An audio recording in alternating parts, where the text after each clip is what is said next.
Good evening, ladies and gentlemen. My name is Grev, and welcome once again to another Rip Roaring Reds podcast. It's Friday evening after a big week in the land of Arsenal. If this is your first time joining us, please do give this video a like. Please do give it a subscribe. Really helps the channel because we're going to be discussing Arsenal making their way to the quarterfinals of the Champions League after beating Porto on penalties. And to discuss that tonight, I've got my compadre, my companion, my co-host, Jace.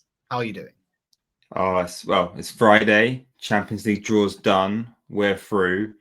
No football this weekend. Well, no proper football anyway. No good football. No good football. Yeah, there's nothing. No, I was watching Arsenal versus Chelsea women's a second ago. We were 2-0 down though, so not great. We need to win that game to be in a shout of the title. But I'm happy. It's been a good week for the men's team. It's been a good week for us. First time in 14 years back in the quarterfinals. So I'm good. How's your week been, mate? How's your week been? Oh, it's been a busy week. It has been today. I started a Friday with a positive mental attitude to feel that dissipate within 2 hours of starting work. But it's Friday evening. Got a weekend ahead of us. Newcastle Man City tomorrow might give that a watch in the FA Cup and see, probably get Newcastle dismantled. But yeah, nothing super interesting going on. But I am looking forward to talking about this. So got this to look forward to. Yeah, indeed. Lots of good stuff to chat about this evening. Yeah, definitely. So for those who haven't joined us before and for those regulars, we start every single episode off in the same way. It's a bit of a look back at the previous few days in Arsenal land. It's a Rip Roaring review, and I am going to hand straight over to Jace to give us his verdict on the week in Arsenal world. So for me, this is just about it being serious now. It's time to strap on those big boy pants and recognize where we are. We are in the quarterfinals of the Champions League. As I said, first time in 14 years. For me, this game felt like it was, when you realize, or we took for granted, I think, being one of the elite clubs for a long period of time. And obviously, we've not been there for quite a substantial period of time. And for me, even though, we went through on penalties, it just cemented for me that we are now in that very top set of clubs in the world. We're back there. And now it's just the need to turn up. We've been continuing to turn up since Christmas, but this is another level. I think it's going to require now. We've got some big games coming. I'm excited. I think we should all be excited about this. It's why we support the club. It's why we go to the ground. It's watching these big games. It's seeing that energy we saw against Porto and the fans. You just want to be there for these games. You want to be up for these games. It's why the Champions League is so magic. It's why it's why we do this and this is why I want us to win the Champions League or the Premier League. There's just something about Champions League I love. I was beaming after Wednesday night after that game. So just time to turn up. I guess I wanted to ask though, right? So you said you were beaming. How was watching this game? How was watching it? Ooh, not quite. It was a hard watch. I didn't feel nervous though at any point. I think that is slowly deceasing from me, that kind of jitters, nerves that I maybe have been so used to. I feel like I'm very confident in us and our abilities. I felt the only thing really that when watching it was just, are we going to have enough to get it over a line was the question. Not defensively, but more get the winning goal. And I mean, I didn't learn anything new. Let's be clear, right? Did you learn anything new from that? It's like we could probably do with one different kind of attacker. If you're bringing on Reece Nelson or Eddie Nketiah again, it's getting to a point where it's no disrespect to those guys. It's just we need to go another level, and we don't always have the right quality off the bench. I think Jesus felt right off the bench. Like I thought he added quite a bit when he did. Yeah, he did, absolutely. But Martinelli was a big miss, right? I think it's a different game if Martinelli plays. Genuinely do, because I think Saka was attacking with pace at times down the right, but if you usually it's the other way around. Saka's doing a bit more of the triangle formation, the maybe not quite as aggressive and fast down that wing, and instead is trying to cut in, and Martinelli is the one going at pace. But with Trossard on, I think there was a little bit of different tactics there, and I think that was very transparent. But we definitely missed that little bit of firepower, and I think Porto did amazingly well to hold us out, play their game. They didn't really change. They didn't have to really change their game plan. It seemed they just played their way, and they are a very, very good side. Came down to pens, and we got the result we needed.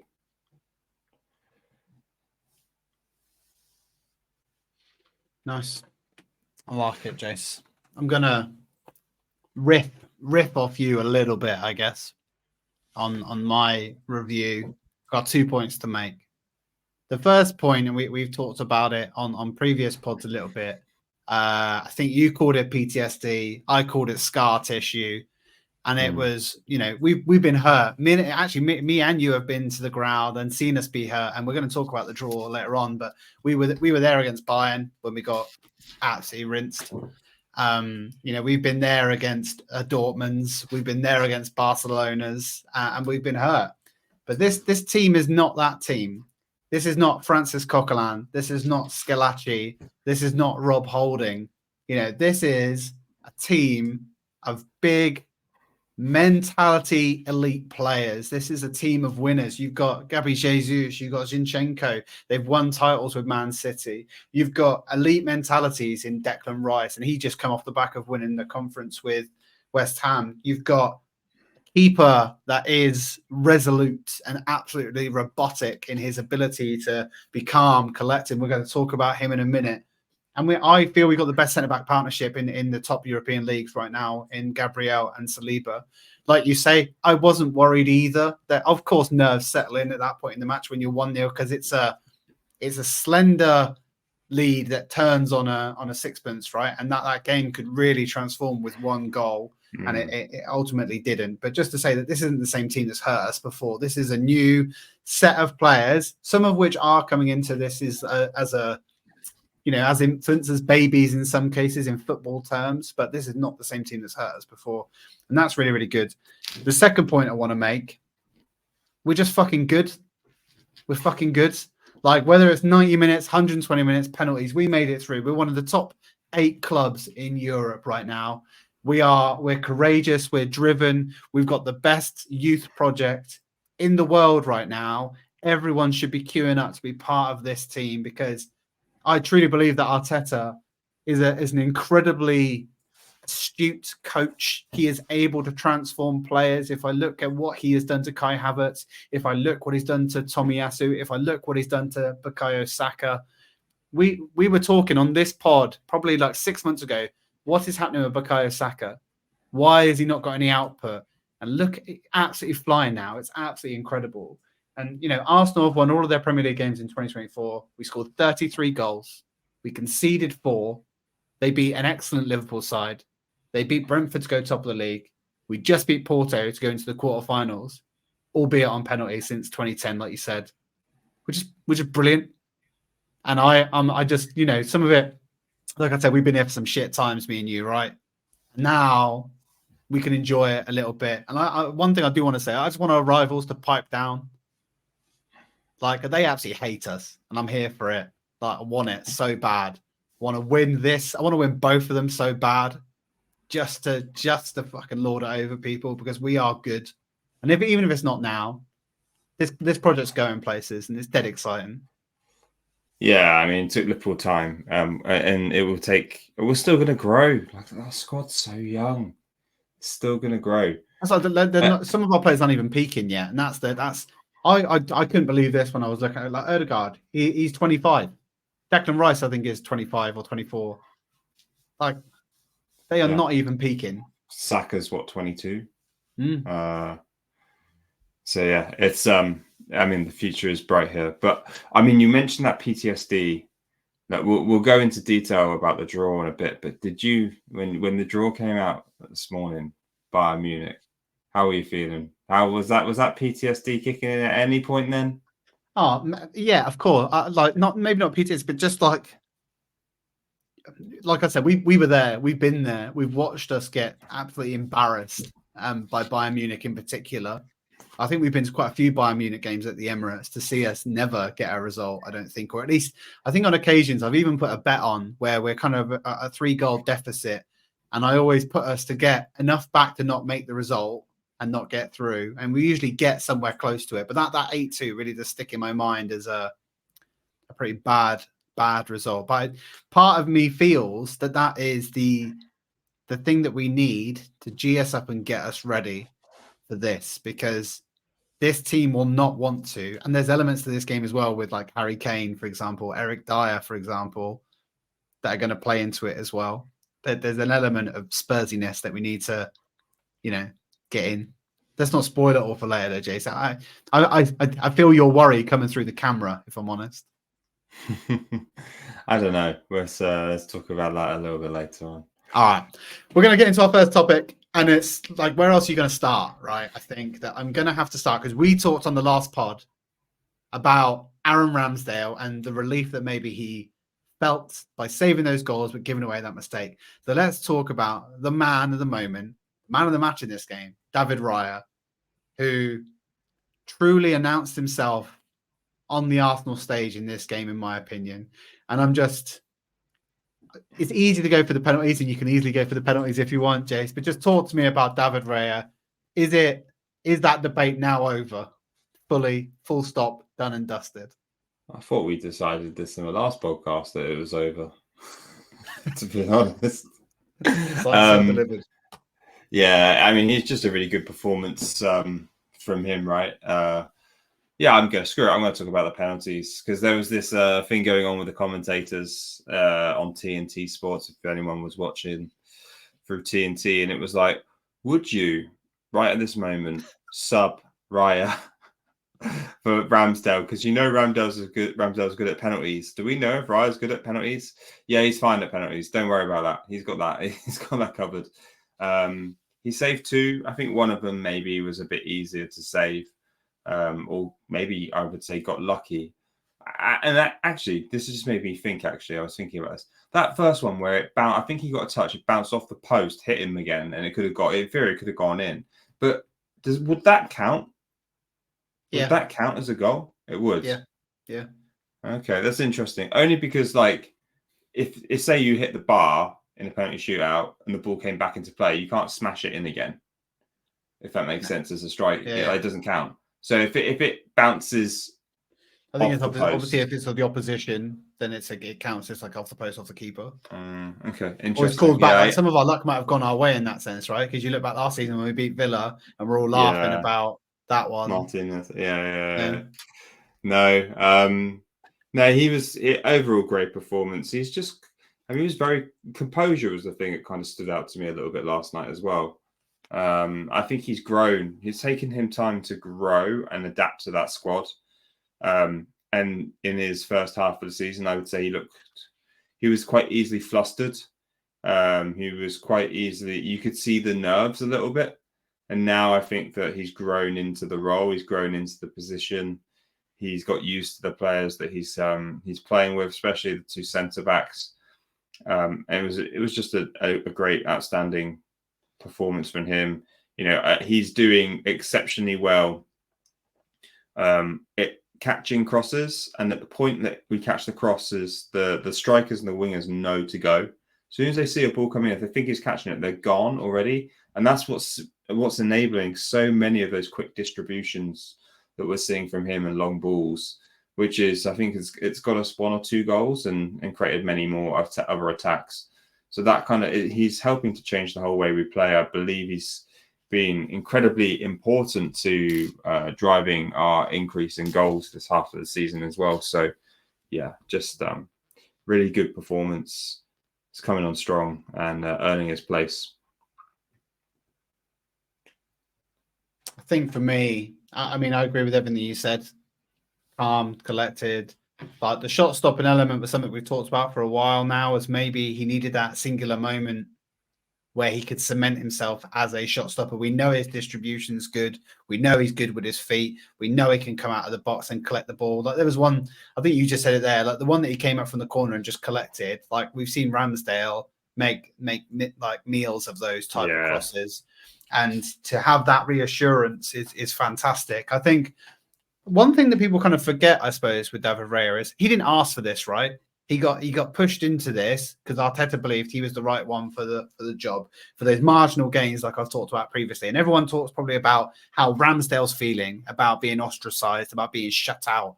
No one's necessarily talking about the pressure on David Raya being thrust into this position, because it's kind of a double-edged sword for him. There's only one way that can go. It has to go better, because if it doesn't, he's done. The same way that Ramsdale was. He knows coming into that there's a lot of pressure on him. And you're right. Maybe the first 3 months, it kind of did show a little bit in some of his mannerisms.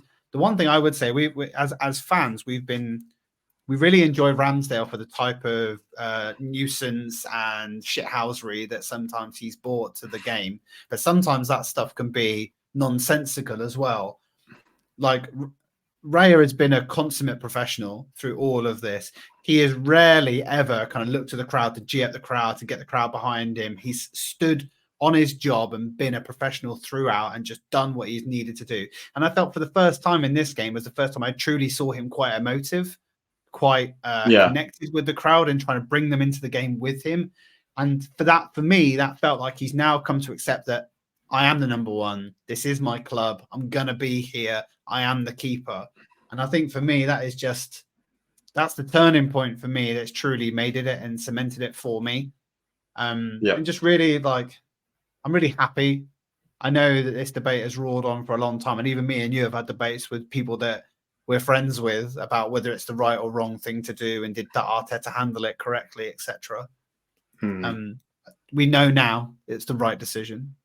Yeah, I think it's and I think marginal gains. Would there be a few more goals on the against sheet if it hadn't been Raya in goal?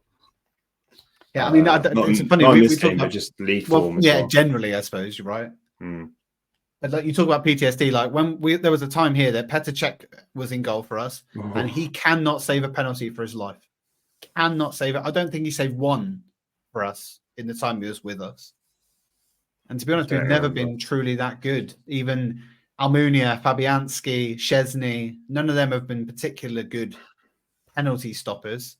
Nothing since probably Jens Lehmann, or maybe even as far back as David Seaman. Your memory's better than mine. I mean, Seaman was a great penalty stopper. Lehmann was just shithousery, I guess is probably the way to class it. And then Leno, I think, wasn't too bad. Leno, but he wasn't really there long enough. No, it's good to have a top keeper, and I think we've got that now. Yeah. Let's move on then. We're going to go and talk about another player that at least stood out to both of us and to many. This section is called Ode to Joy. We're going to talk about our magic number 8, Martin Odegaard, who I think was the best outfield player. I know that David Raya got man of the match probably for that performance at the end, but for me and for my money, Martin ran the show this game. Tell me, Jace, what do you think about our 25-year-old maestro midfield, Martin Odegaard, in this game in particular? Love the energy from him. I mean, from the first moment, I think I messaged you within like 30 seconds of kickoff, just went, we're on this. We are on this. Because he instantly from the kickoff, it was the press. It was the energy in the press instantly. And I just felt, those first 5 minutes, I just felt we were at a different level. And then I think Porto's game plan kind of came through a little bit and it died down. But he was really on it. Him in particular, he brought the energy, he brought his press, the creativity he showed in difficult moments when you are under pressure, because they were playing, let's be honest, I mean, they sat behind the ball a lot. It was very hard for us to break them down. and we've struggled in the past to break teams like that down. And that assist for Trossard, just Jesus Christ, it was beautiful, right? Just the magic, the twist, the turn, the vision to find that little bit of the hole through. Yeah, it was he was one of his strongest performances against Porto. And it got me thinking really about the player of the year as well. Like, Odegaard and Rice for me, maybe Foden from City. They've got to be the 3 players for going for player of the year. But Odegaard for me he's putting his name in that hat. He has to be considered for player of the year this year. I think I'd be very disappointed for him not to be in that contention, because last night just solidified. I keep saying it, the crown from De Bruyne has moved to Odegaard. And last night just again validated that. Well, last night, 2 nights ago, validated that. Yeah, I mean, there's a lot in what you've said there that I had to look it up, because I was quite surprised at some of the statistics that kind of sit behind. He's created more chances in open play than anybody in the top European league since December. He's number 1 for passes in the box. He's number 1 for live ball situations. He's number 1 for through balls. Like, all of those open play stats since December. This is, I know it's only 2.5 months, but that's the top 5 leagues. And even in progressive passing, surprisingly, he's behind Rodri and one other player. Who do you think he's also behind in progressive ball passing? It's not Rice. Jorginho? He plays in Germany. Oh, Xhaka. Which is just interesting, but like Odegaard, yeah, he's just his creativity. I think you said vision, and vision for me was the thing. Like, his ability. They always said that about Kevin De Bruyne. He can see things that nobody else can see on that pitch. He has the creativity, the guile, the vision to create things from nothing. And that pass to Trossard, and credit to Trossard as well, right? That's not an easy finish. There's not many, and we've kind of maybe talked about his in and out of a starting. He had a starting berth this game and did put away that goal that maybe Martinelli may not have. Who knows? I would also say there's maybe some challenge on like Odegaard as a captain, or there has been some question marks raised in the past about Odegaard as a captain. And you talked about that press, leading by example, taking the responsibility and asking that team to move together, to push together, the commanding that he kind of has between the other players. There's been talk about Declan Rice, right? I don't want it. I'd much prefer Martin Odegaard. He's incredibly calm, incredibly professional, and just able to really cement himself in that role and help this team press from the front. And also, like, I can't believe his engine. How old is he? He was 110 minutes and he's still doing it. Like, I was tired watching him. Yeah, it was incredible. Yeah, I think it's interesting that you say about the captaincy as well, because I think there's if you look at the Premier League that maybe we grew up watching in the 90s and early noughties, there's definitely this thing about your more intimidating, bigger, stronger players being the captain. Tony Adams, Roy Keane, John Terry. Steve Gerrard was a big, imposing player and could be aggressive if he needed to be. Odegaard isn't aggressive. And I think that's why people look at him as not being captain material at times. Or compare him to having Declan Rice in the squad. Or when we had Tierney, someone who was very hard as nails, like in appearance. And now with maybe someone like Gabriel as well. You can understand why people would go that way, but I just think the game has changed, right? And I think the leader on the pitch requires different qualities. If you need some tall, intimidating, strong players who are going to get in a ruck when you need to defend a team, we've got those as well. Gabriel, Ben White, in particular, Declan, they ain't standing down, and they're all big units, so. It's not that we're missing that, let's be honest. Not being the captain doesn't mean we miss out on something. But what we get from Martin is leadership in different ways. The ability and quality to never give up. the ability to keep running all game, setting the standards, showing the team and the younger players how to play the game the right way. I think he embodies all of that, and he's also responsible for making sure that the manager's key messages and tactics are fulfilled on the pitch, and he understands Arteta's game. Odegaard will be a manager, 100% in my opinion. I mean, obviously it's down if he wants to be, but you can look at him and you can see the Arteta, the Guardiola, the psychology. You can see all of that side of it, and that's where he brings value as a captain to us. Yeah, in my opinion. I'm with you, mate. I'm with you. And like you say, even in in work, in managerial positions, I do sometimes calmness is undervalued in times of pressure.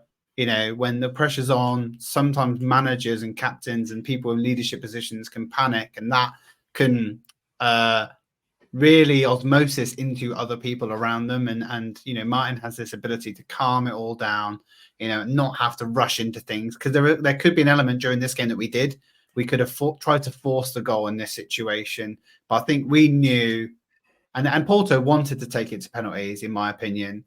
But I think we knew we had enough in the tank to get it over the line. Yeah, I think so. Yeah, I mean, I do want to talk about Porto generally, because they weren't.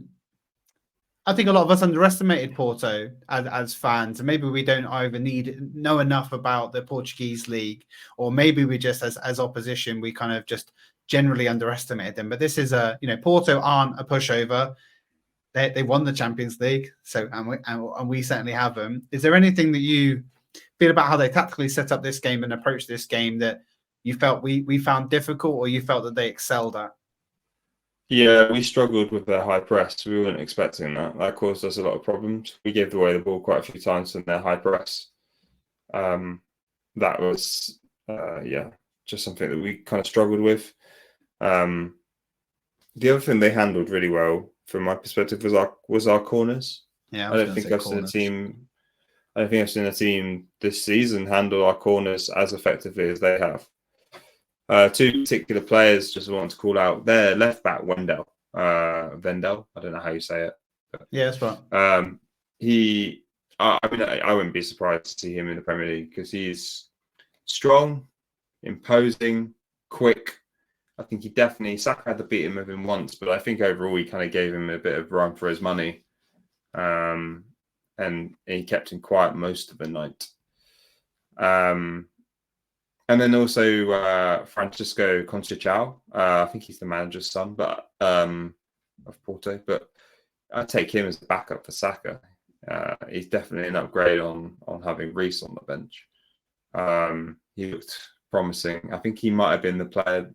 He might be the one that they kind of, because didn't Diaz for Liverpool come from Porto? So I think he might have been the fill-in, the guy that kind of came into that kind of wing position where Diaz left, but. He was really good. I think he's got a quick turn of pace, and I think he can be quite dangerous in that.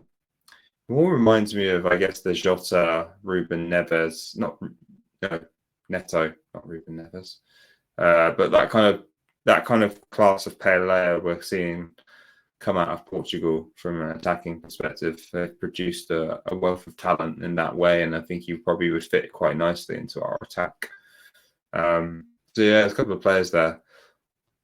One other thing I just want to mention on Porto, what's Pepe eating? 41, 120 minutes, and consistency through the whole game.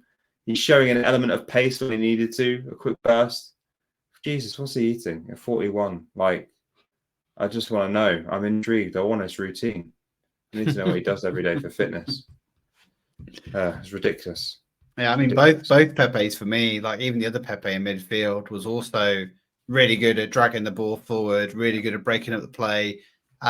We had to hack him down quite a few times to kind of make sure that they didn't counter on us when we were doing it. So, yeah, I mean, you're right. They did kind of put a lot of men behind the ball. They adopted something quite different that I've not seen many other teams play against us, which was kind of it wasn't a low block.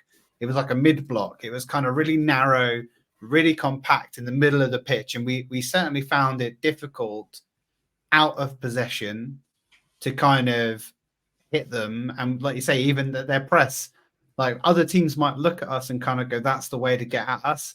I don't think we panicked too much. There's been times of years gone by where we've tried to play out from the back and we've shit our pants because we knew we couldn't do it. And we've kind of just shit the bed a little bit and kind of not them. I don't really have that panic anymore. And I think we can play through any press, but they certainly made it difficult for us. And they certainly, the game was very transition based. It kind of moved between like in those transitions between it kind of didn't suit us really. But it just felt like we were playing it felt like we were playing a Man City or what I'd imagine it being like to play Bayern Munich or Real Madrid, right? Like it just felt, they didn't feel like a weak opposition. It didn't feel like the West Ham, the Sheffield United, the Crystal Palace. And like people were saying, oh, it's the Portuguese league. Like obviously they're like a feeder that they are in theory, but Portugal and Benfica especially are typically two teams who feed PSG, Real Madrid, and then all the Premier League teams.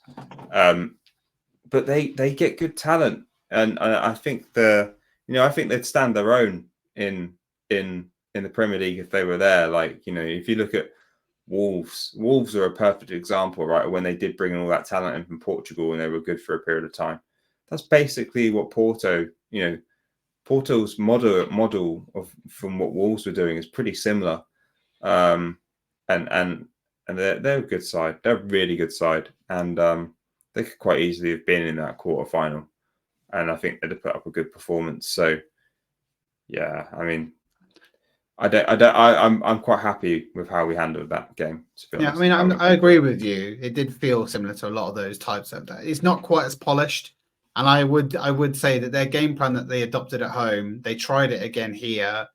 I did want to talk about the ref because I felt that the ref, they were lauding the ref on TNT Sports quite often, going how he'd let the game flow. His decision making for me was really poor, and I feel he was just like all of their nonsensical getting to the ground, stretching the legs out, oh, got cramp, or it's a foul, taking ages on the throwing. Everything that was done to stifle our game, he was letting just go. And that for me was, so that's what I'm saying. It felt very Newcastle-esque. Like, although they can play better football, they also tactically try to just annoy us and stifle us and kind of break our play down at every moment that they had. It was very stop-start. Like, not as bad as the first leg, but certainly I feel that a lot of teams can look at this as kind of a mini blueprint for how to play against Arsenal. And that's why Arteta's a great coach. I do feel that he'll be tactically adept enough to be able to try something different and has been able to have different plans against different opposition. I just do have a slight concern that others could look at that as a way to kind of play up against us. Maybe. Yeah, I think I can see what you're saying that. I think that will be reflected in the next game as well with Bayern Munich. The European games are very different though, right? We've played a lot of low blocks. We're not going to be playing any more low blocks. Yeah, I think the thing, I mean, it's going to be knockout competition as well. So there's not going to be, I mean, sometimes people come to the Emirates for a low block when they need a draw or want to take a draw. That's why we drew so many games last season. We didn't win the title. There's been a lot less draws this year, but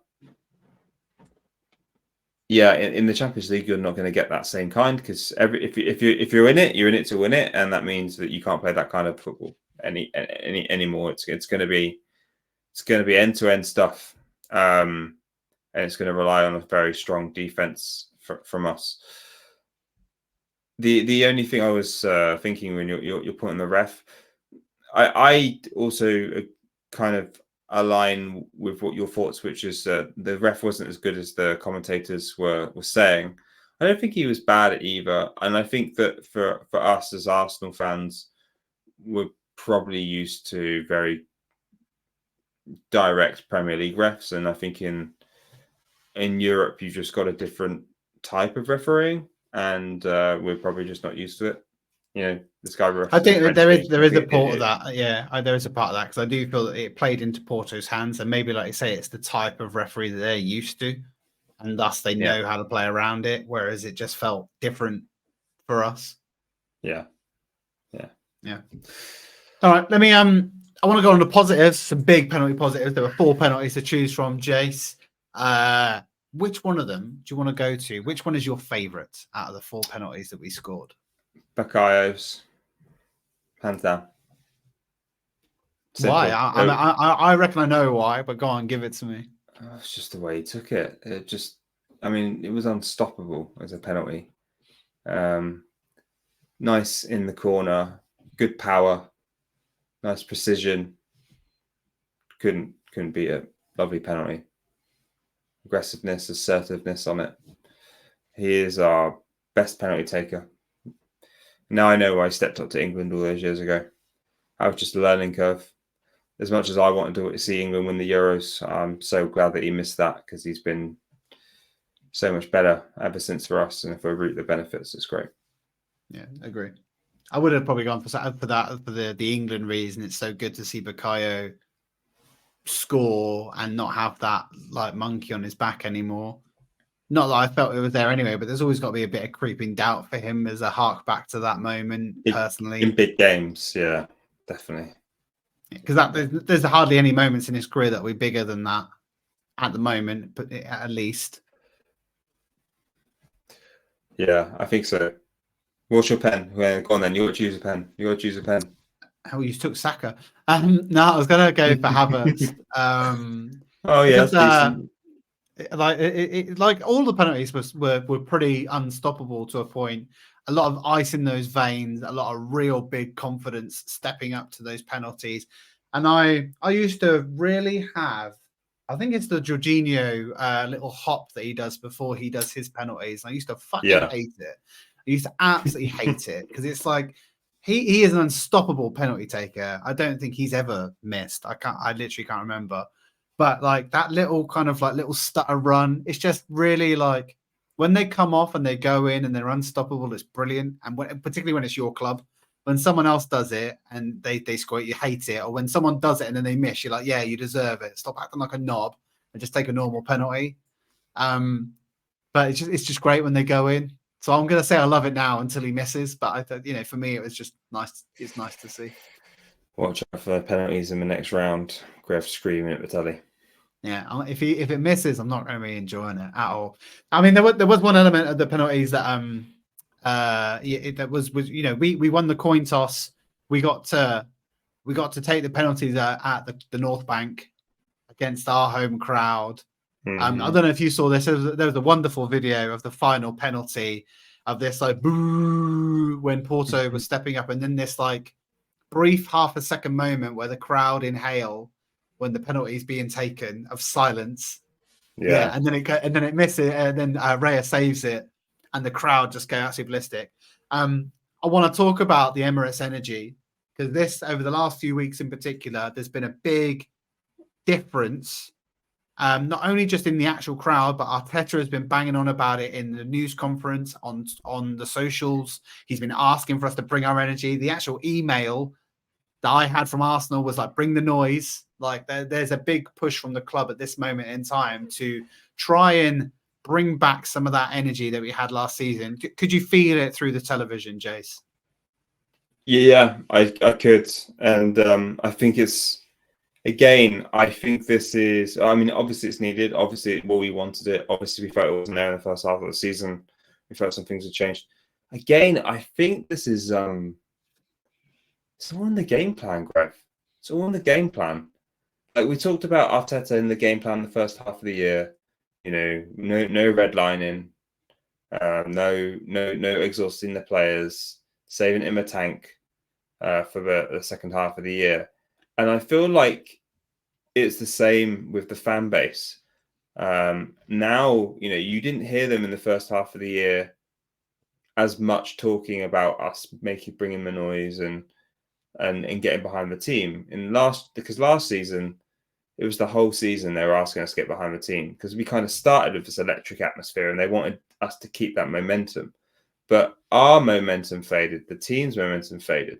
And I think it's just the same for us, right? Coming into the ground with energy, it's exactly the same with the players. They want us to now build up that energy because their players need to build up that energy to go out and perform the way they need to perform for those last 10 games of the season. And I think it's all connected. I think it's all connected. And it just means that every time we get in the ground, we've got to appreciate that we're lucky to be there. We're lucky to be watching this. And just be prepared to lose our voices, I guess.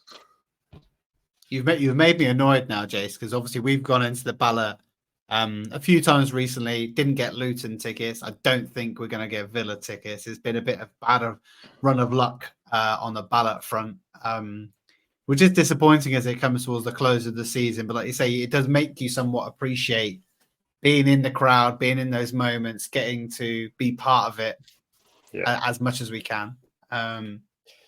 Yeah, I was lucky enough to get to the Newcastle game, lucky enough to get to the Liverpool game. Both of those were great atmospheres. Newcastle especially was a brilliant atmosphere. Porto looked a great atmosphere. I'm sure it's going to be the same for Bayern Munich. Obviously, we're going for the ballot, see if we get it. Let's just keep it going. Keep it going.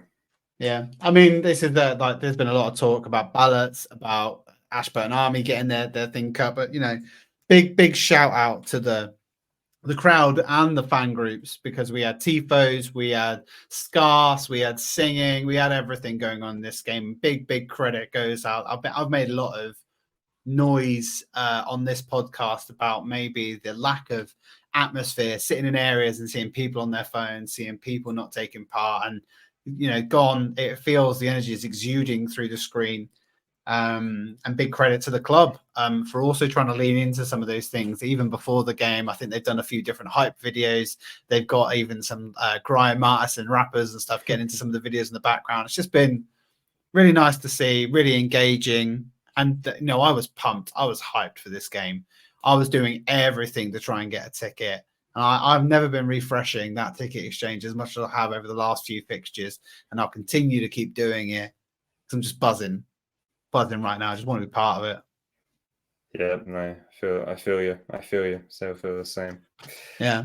Right. Let's Porto's done and dusted. We're through to the quarterfinals. We're going to talk about that in a minute. But before we get into that, I want to talk about this man. We've talked about him on the last 3 pods. He's been putting in performance after performance after performance. And now Benjamin White has put pen to paper and signed a contract renewal to 2028. So we've got Benny Blanco for another 4 more years. Do you think that this new contract is deserved, Jace? Do you think it's warranted? And what do you think about having Ben White as our right back for the next 4 years? Sound decision. I think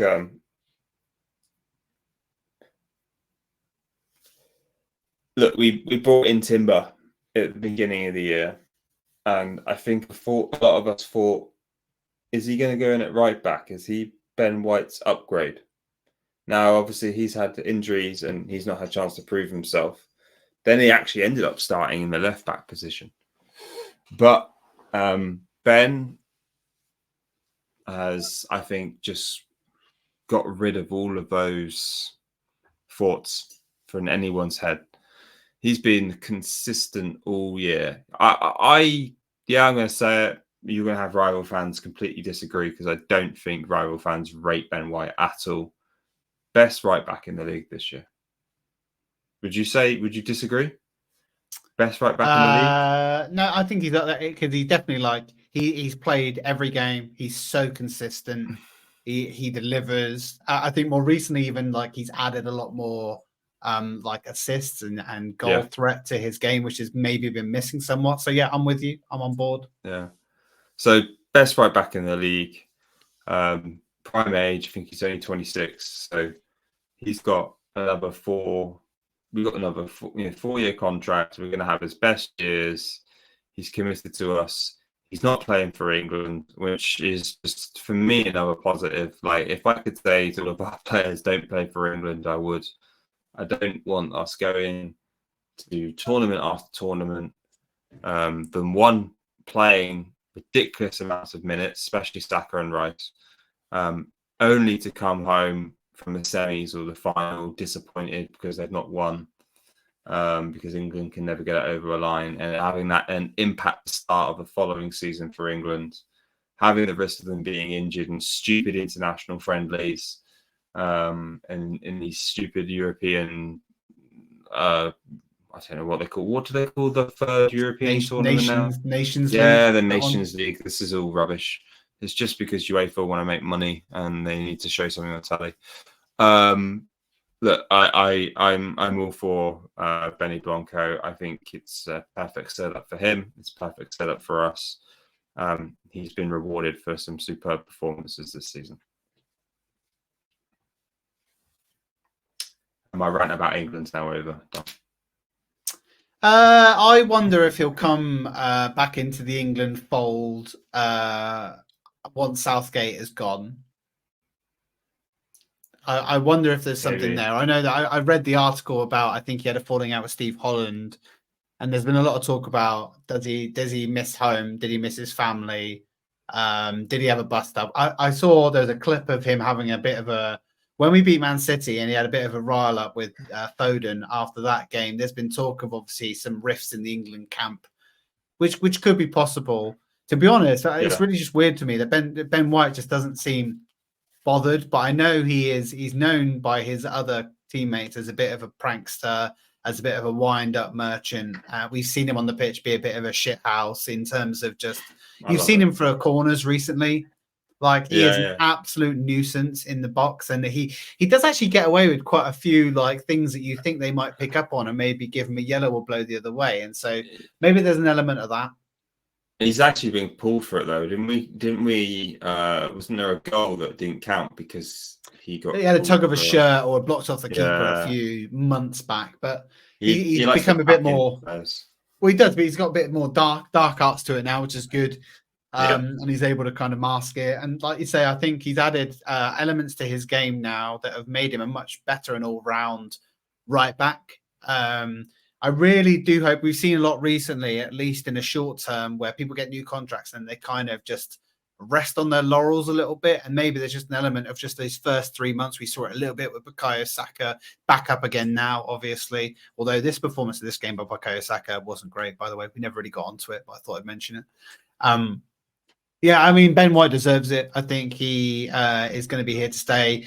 50 million quid would sound like an absolute steal for this player at this moment in time. Everybody scoffed at that price when we bought him from Brighton. And now, you know, no one's really laughing. No one's questioning. It's the same with like Declan Rice. You know, Declan Rice paid a lot of money for him. No one cares about it. No one asks about it because he's just delivering upon delivering upon delivering. And I really do appreciate, the England thing is a bit, there's a lot of players out there that would kill for the opportunity to play for their nation. And I think he does have a bit of a chip on his shoulder, the fact that he didn't get his opportunity likely when he probably should have.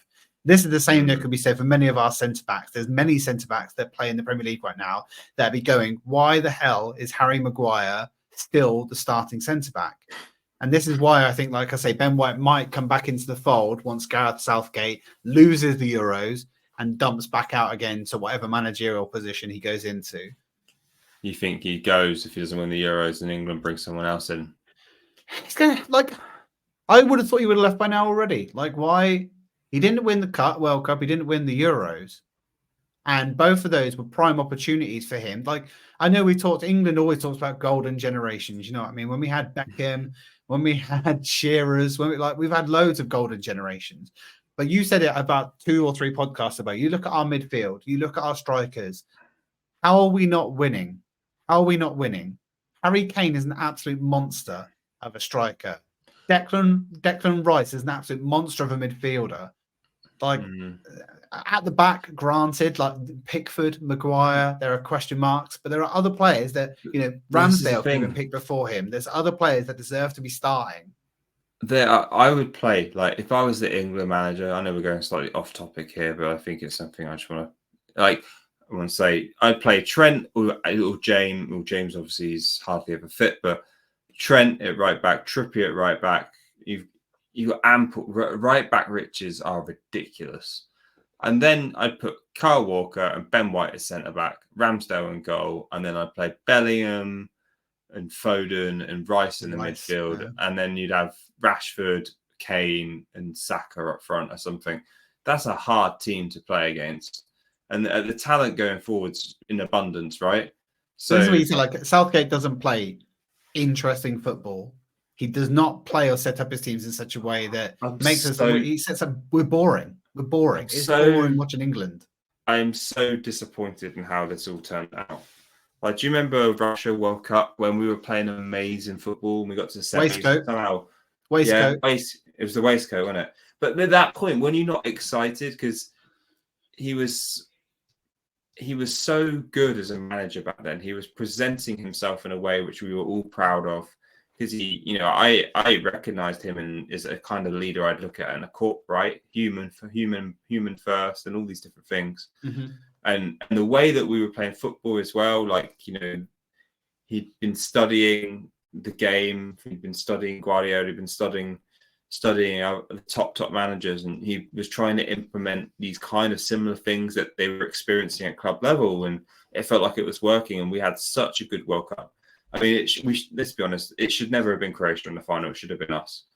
And then we may not beat France because that French side was just, again, amazing side and would have been very difficult to beat. But that was amazing. And I thought, wow, this is just his first tournament. He's only been in the job a few months. We're going to go from strength to strength to strength. And we had an amazing Euros, granted. After that, it's been rubbish. And he just needs to go. Yeah. But I don't know who you'd bring in. No. But well, anyway, for someone that doesn't care about England, Jace, you've made a good point of caring about England. Oh, I just get started him off. Yeah. I know you do. It's the rip roaring whites. Right, Benny Blanco done 2028. Let's move on then. The quarterfinal draw was today. There's some big matches. No more so than Arsenal versus Bayern Munich, and they also did the semi-final draw. So if we manage to get past Bayern Munich, we will play one of Real Madrid or Manchester City in the semi-finals of the Champions League. I think we both already said how we feel about the draw. The point I want to make here, Jace, is there's some elements to this that are just interesting. Both, let's say the quarterfinals, we're going to play that. The second leg is away, so it's going to be at the Allianz, which is not the way around. Nobody wants, everybody wants to take that second leg back at home. There's an opportunity here for us to put some distance between us in the home leg, of course. But I do feel that bringing the second leg back to here is better.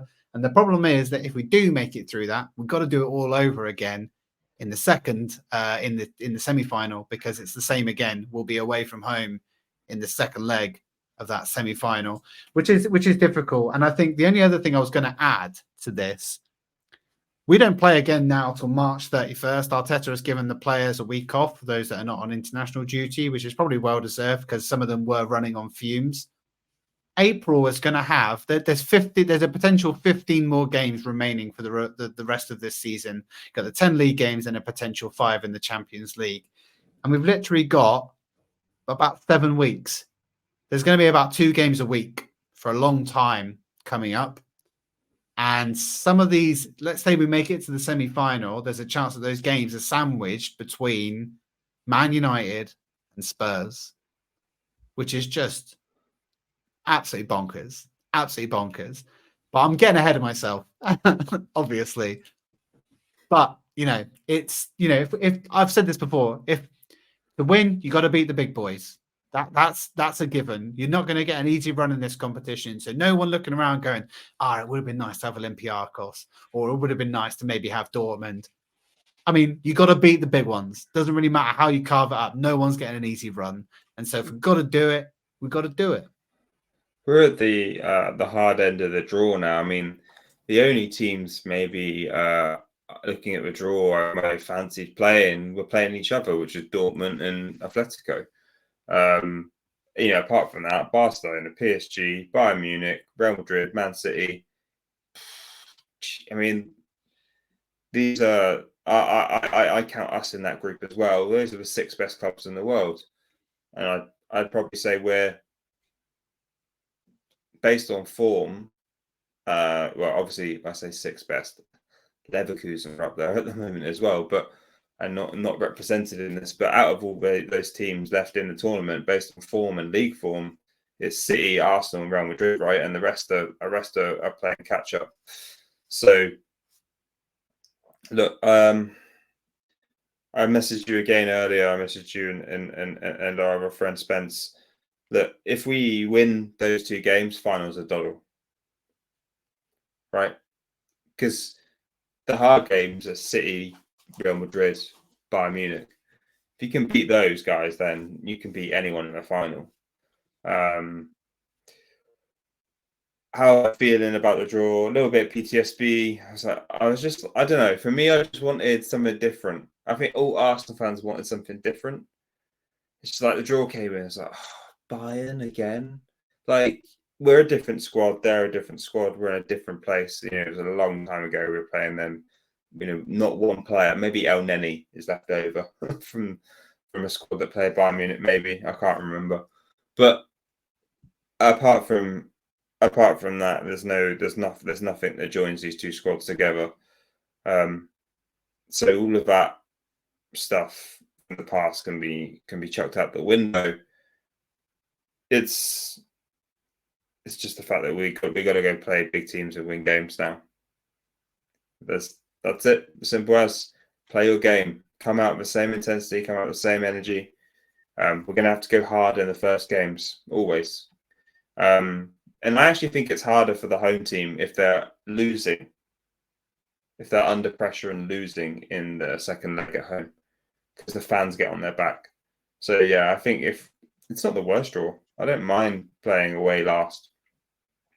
In my opinion, I think it's not too bad. I mean, I'm quietly not confident, but I'm not worried. I think if we were playing Real or Manchester City at this juncture, I'd be slightly more worried. City would have been the worst draw, right? I mean, can we draw City in the quarters? We can draw City in the quarters. We could have, Yeah, so they're the only team that I didn't want to play. And the reason is because of the impact it has on the squad psychologically if they lose that for the league as well. So that was the only team I didn't want to play.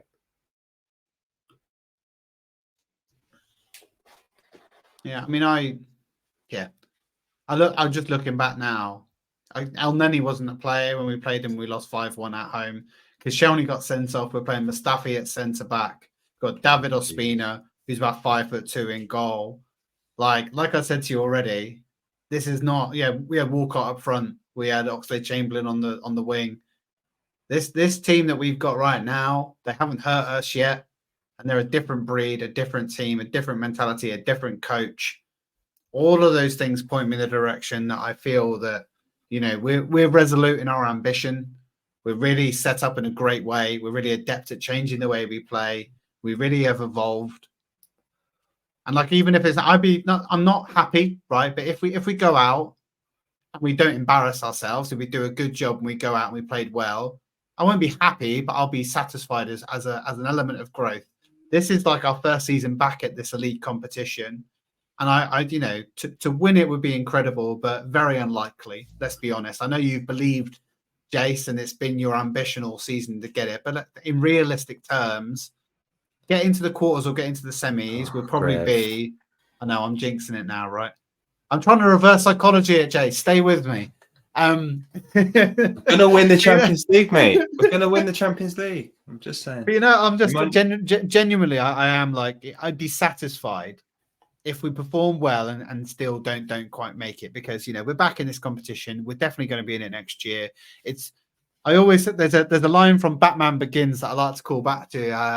Alfred says to Bruce, "Why do we fall, Master Wayne? To learn to pick ourselves back up again." And that is exactly what growth and failure is all about. You know, learning and being adaptive and growing from your failures and mistakes to get better at them next season. And this is a project. And like I said, most of these players are going to be here for the next 5 years. And so our ambitions need to somewhat be a little bit tapered. I'd love to fucking win both of these bastards this year. I think they interviewed both Saka and Raya at the end of this game, and they asked Saka which one did he want to win, and he said the Premier League. And I was like, what's he talking about? And David Raya answered correctly. He said both. which is the correct answer. But like, you know what I mean? So I'm here for it. It doesn't scare me. It's going to be exciting. I am wishing to be there. So I'm going to try everything in my power through that ballot, through the ticket exchange to get what we need to get, because it's going to be a big night. I'm sure. I was going to look behind me. I've got a little bag, a box full of like old Arsenal paraphernalia from games. And there's a plastic bag that we had from our seat when we went to the last I Bayern game that we all held remember up for that, the tifo. So I've got it behind me somewhere knocking about, and it just like some of that. We're going to need some of that energy again to exude onto the players for sure. Well, make sure to bring your old scratty plastic bag then. Yeah, maybe I'll do a Tierney turn up with a sandwich and stuff in it. Right, we're an hour in. I don't have anything for the parking lot, Jace, unless you do. Did you see the clips on CBS? I so much better than TNT Sports, right? Just wish we had CBS in the UK to actually watch. You have to watch it through YouTube, but it was just quite funny. Thierry and Saka did a really nice interview together. I don't know if you've seen that. It was really, really good. So how Thierry is mentoring Saka, shall we say? That's nice. Which is nice. And then obviously Mika Richards used to be an Arsenal fan before he played for City, so he's his second team is Arsenal. They were getting him wearing a Mika #2 Arsenal jersey. Yeah, I did see it. I saw Carragher say that Kate Abdo was cheating on her partner as well. I missed that bit. The camaraderie between the three, I do, like you say, I do enjoy it. It feels quite natural, not very forced, and it feels their coverage is just quite interesting. I think I'm just learning on TNT. I hate Ali McCoist. Really do not like him. He's grated on me this whole game. He's funny. I like his humor. I don't necessarily agree with everything he says. I'm like, I don't know what you're seeing there with that cool. It doesn't grate on me that bad. Personally, Rio grates on me more because like Rio was a really good pundit. But now all I see him is him going in on Arsenal, and I think it's because there's a lot of Arsenal fans going in on him, and it's just become a bit of a war. And he's just because some of the stuff says, I'm like, mate, you're just talking absolute bollocks. I genuinely believe a lot of it is sensationalism, because Gary Neville, I feel, was quite similar. I used to really thought that Gary Neville was a bit of a breath of fresh air when it came to punditry. When he first really got into it, he was different. He had really solid, good views and was able to articulate them and hold really good arguments and discussions. And now it just feels like he's just doing it to rile. It's like YouTube content. Yeah, I'm just going to be sensationalist for the reason of being sensationalist. And it's Arsenal fan TV, like that kind of stuff. It just really grates on me and I'm just not interested in it. Which is why I'd rather watch CBS, right? At least it's funny. At least you're entertained. Like, it's not, I don't know, it's just a better, it's like entertainment and punditry is changing. I think. But this is why, like, fan engagement is a lot more better, right? That yeah, a lot of people watch more of the fan engagement stuff because it's a bit more realistic, a bit more entertaining, like you say. Yeah, I think TNT. I've kind of. I mean, I don't. The thing is with TNT, I don't really bother. I just turn it on when the game's on, right, and then and turn it off. And I'll probably catch up with the interviews and stuff the next day if I'll just catch a few clips on my phone. I don't watch it for any of the punditry. Even at halftime, I'll go and do something before the second half joins. I won't go listen to what they're saying. And I know TNT. They got is it Woodsy in from TalkSport. Is it Laura Woods to do that?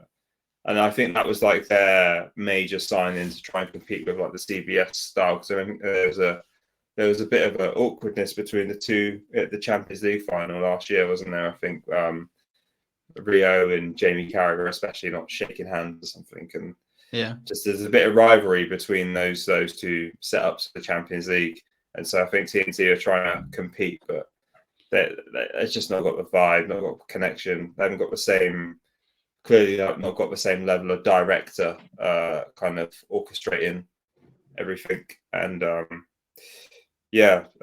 someone can buy the rights to that show for the UK, to the Champions League. I'd be much appreciated.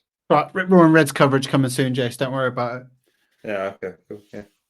Right. Well, thank you very much. It's been a good, long, in-depth episode. Some really good talking points. We're not going to be back again probably for a while, unless we decide to get some coverage over the international break and see what other news is happening in the world of Arsenal. Like I've said before, if you're watching us on YouTube, please do give the video a like, give it a subscribe if you're not subscribed to the channel already. I think 80% of the people that watch this are not, so please make sure you do. And if you do have the time to leave a comment, please do leave any questions, comments, or any other feedback on that.